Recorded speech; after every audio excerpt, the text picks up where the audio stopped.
Празни ходници, дворови без детски џагор, невообичаена тишина. Ваква беше атмосферата во речиси сите основни и средни училишта низ земјава. Стартот на новата недела не започна со вообичаеното звонче за почетокот на наставата.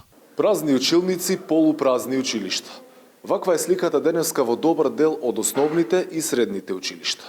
Наставниците и професорите штрајкуваат во знак на револт, но до кога ќе трае штрајкот, барем за сега е неизвестно.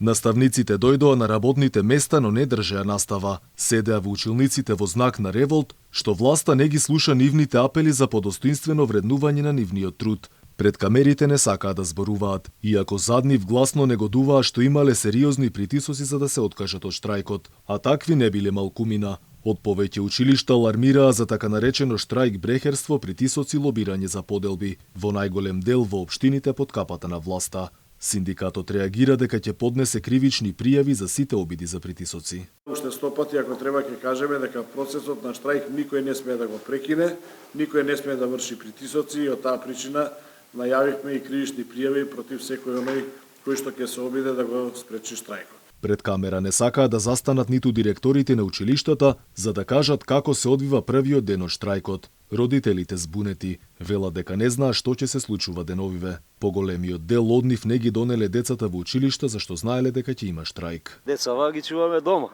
Родителите на работа ние мора да ги чуваме. Прашуваат родителите дали сакате да ги носите или не сакате, кажуваат дека во поголеми групи ќе бидат организирани, така да секој родител треба да одлучи сам за себе. Министерот за образование вели дека го почитува правото на штрајк, но според него тоа требало да биде последниот чекор. Најави интензивирање на диалогот со синдикатите и средба со СОНК најдосна до утре за решение. Крајната одлука треба да биде генерален штрајк. И крајната одлука имат различни начини на штрајк.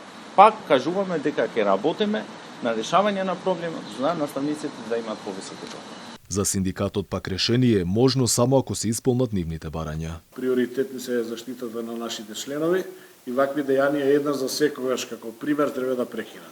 Дали во нашите дејности или во некои други дејности, апсолутно е неприфатливо и недемократски во 21. век на некога да му се крати правото на слободно изразување на своето незадоволство. Од владата пак вела дека во некои градови училиштата биле целосно под клуч, иако законски во ваква ситуација не сме да има прекин во образовниот процес. Штрајкот продолжува.